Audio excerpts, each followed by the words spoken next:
டெல்லி சட்டப்பேரவை தேர்தலுக்கு இன்னும் 2 மாதங்களுக்கும் குறைவான கால அவகாசம் மட்டுமே இருக்கிறது. இதனால் மற்ற கட்சிகளை முந்திக்கொண்டு பிரச்சாரத்திலும் வேட்பாளர்களை களமிறக்குவதிலும் வேகம் காட்டி வருகிறார் ஆளும் கட்சியான ஆம் ஆத்மி தலைவர் அரவிந்த் கெஜ்ரிவால். आम आदमी पार्टी के नेताओं को एक एक करके जेल में डाल दिया, फर्जी केस लगा दिए। सुप्रीम कोर्ट ने भी इन लोगों को खूब डांटा। इनका एक ही मकसद था कि दिल्ली में जो हम काम कर रहे हैं. கடந்த நவம்பர் 21ஆம் தேதி அன்று 11 வேட்பாளர்களை கொண்ட பட்டியலை வெளியிட்டது ஆம் ஆத்மி கட்சி. அதில் கிராரி, சீலம்பூர், மட்டியாலா ஆகிய 3 தொகுதிகளில் சிட்டிங் எம்எல்ஏக்களுக்கு வாய்ப்பு மறுக்கப்பட்டிருந்ததோடு பாஜக, காங்கிரஸில் இருந்து கட்சி தாவி வந்த 6 பேர் அந்த லிஸ்டில் இருந்தது கட்சியினருக்கே அதிர்ச்சி கொடுத்தது. இந்த நிலையில்தான் தற்போது 20 வேட்பாளர்களை கொண்ட 2வது லிஸ்டை வெளியிட்டிருக்கிறது ஆம் ஆத்மி கட்சி. இந்த லிஸ்டில் சிட்டிங் எம்எல்ஏக்கள் 13 பேருக்கு வாய்ப்பு அளிக்கப்பட்டிருக்கிறது. மொத்தமாக இதுவரை 31 இடங்களுக்கு வேட்பாளர்கள் அறிவிக்கப்பட்டிருக்கும் நிலையில் 16 சிட்டிங் எம்எல்ஏக்கள் கலட்டிவிடப்பட்டிருக்கின்றன. இதில் கவனிக்க வேண்டிய மற்றொரு முக்கிய விஷயம், ஆம் ஆத்மி கட்சியின் முக்கிய தலைவராகவும் துணை முதலமைச்சராகவும் இருந்த மணீஷ் சிசோடியாவின் தொகுதியே மாற்றப்பட்டிருக்கிறது.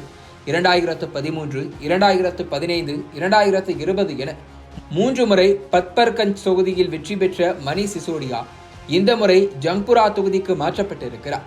2015ஆம் ஆண்டு பத்பர்கஞ்ச் தொகுதியில் 28,000 வாக்குகள் வித்தியாசத்தில் வெற்றி பெற்ற மணீஷ் சிசோடியா 2020ஆம் ஆண்டில் வெறும் 3,000 வாக்குகள் வித்தியாசத்தில் மட்டுமே வெற்றி பெற்றார்.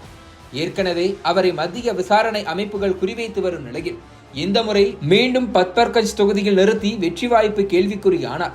கட்சிக்கே களங்கம் ஏற்பட்டுவிடும் என்பதால் அவரது தொகுதி ஜங்புராவுக்கு மாற்றப்பட்டிருக்கிறது. இந்த ஜங்புரா தொகுதியும் 2013ஆம் ஆண்டு முதல் ஆம் ஆத்மி வசம்தான் இருக்கிறது.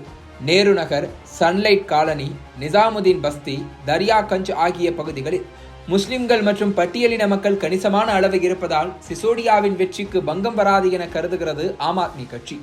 भारतीय जनता पार्टी को अरविंद केजरीवाल जी से केवल एक डर है कि अगर अरविंद केजरीवाल जी ने इस देश की अगली पीढ़ियां पढ़ा दी, उनको शानदार एजुकेशन दे दी, तो इनके कहने पे गुंडागिरी करना बंद कर दे। मेरी जान ले लो, मुझे जेल में डाल दो, मेरा कत्ल कर दो, मेरा खून बहा दो, लेकिन मनीष सिसोदिया को स्कूल बनाने से नहीं रोक पाओगे, आज मैं कह रहा हूं. இந்த 2 வேட்பாளர்கள் பட்டியல் மட்டுமன்றி இனிவரும் வேட்பாளர் பட்டியலிலும் பல அதிரடிகளை எதிர்பார்க்கலாம் என்கின்றனர் ஆம் ஆத்மி கட்சியினர். இதுவரை எடுக்கப்பட்ட முடிவுகள் எல்லாம் கட்சி நடத்திய சர்வேயின் அடிப்படையில் தான் எடுக்கப்பட்டிருக்கிறதா? அதன்படி இன்னும் 10-11 எம்எல்ஏக்களுக்கு வெற்றிக்கான வாய்ப்பு இல்லை என்பது தெரிய வந்திருப்பதா? அடுத்தடுத்து வரும் வேட்பாளர் பட்டியலிலும் அவர்களின் பெயர்களும் மிஸ் ஆக வாய்ப்பு இருக்கிறது என்கின்றனர் அந்த கட்சி பிரமுகர்கள். 2020ஆம் ஆண்டு இதே போன்றதொரு சர்வே நடத்தி அதன் முடிவுகளின் அடிப்படையில் தான் தேர்தலுக்கான வியூகத்தை வகுத்தது ஆம் ஆத்மி கட்சி. அந்த நேரத்தில் ஆட்சிக்கு எதிரான மனநிலை பரவலாக இருந்தாலும் வெற்றிக்கான வாய்ப்பு பிரகாசமாக இருந்ததால் நம்பிக்கையுடன் தேர்தலை எதிர்கொண்டது அந்த கட்சி. ஆனால் இந்த முறை தேர்தல் போட்டி கடுமையாக இருக்கும் என சர்வே முடிவுகள் கூறுகிறதா? ஒரு பக்கம் துணைநிலை ஆளுநர் சக்சீனாவுடன் மோதல், இன்னொரு பக்கம் நேரடியாக மத்திய பாஜக அரசு கொடுக்கும் குடைச்சல், எம்எல்ஏக்களுக்கும் அரசு அதிகாரிகளுக்கும் இடையிலான மோதலால் தாமதமாகி கிடைக்கும் பணிகள் என எல்லாம் சேர்த்து ஆம் ஆத்மி கட்சிக்கு சோர்வை கொடுத்திருக்கிறது. இந்த நேரத்தில் அரவிந்த் கெஜ்ரிவால் உள்ளிட்ட முக்கிய தலைவர்கள் மீதான ஊழல் குற்றச்சாட்டை பிரச்சாரமாக்கி களமாட முயற்சிக்கிறது பாரதிய ஜனதா கட்சி. இதையெல்லாம் மீறி தேர்தலை வெற்றி கொள்வதற்காக சிட்டிங் எம்எல்ஏக்களை கலட்டி விடுவதோடு கட்சி தாவி வந்த எம்எல்ஏக்களுக்கும் வாய்ப்பளிக்க தொடங்கியிருக்கிறார் அரவிந்த் கெஜ்ரிவால். ஆனாலும் கூட மக்களவை தேர்தலில் கூட்டணி வைத்த காங்கிரஸ் கட்சியுடன் சட்டப்பேரவை தேர்தலுக்கு கூட்டணி இல்லை என்பதை திட்டவட்டமாக அறிவித்திருக்கிறார். இதனால் அங்கு பாஜக, காங்கிரஸ், ஆம் ஆத்மி என மும்முனை போட்டி உருவாகி இருக்கிறது. மதுபான ஊழல் வழக்கில் சிறையில் இருந்து ஜாமீனில் வெளிவந்து தனது பதவியை ராஜினாமா செய்த டெல்லி முதலமைச்சர் அரவிந்த் கெஜ்ரிவால் மக்கள் தீர்ப்பு கொடுக்கும் வரையில் டெல்லி முதலமைச்சர் நாற்காலியில் அமரப்போவதில்லை என சபதம் எடுத்திருந்தார். அவரது சபதத்திற்கு டெல்லி மக்கள் ஒத்துழைப்பு கொடுப்பார்களா என்பதை இன்னும் 2 மாதங்களில் தெரிந்து கொள்ளலாம்.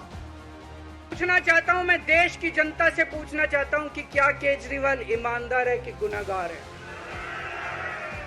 2 दिन के बाद, आज से 2 दिन के बाद मैं सीएम की कुर्सी से इस्तीफा देने जा रहा हूं.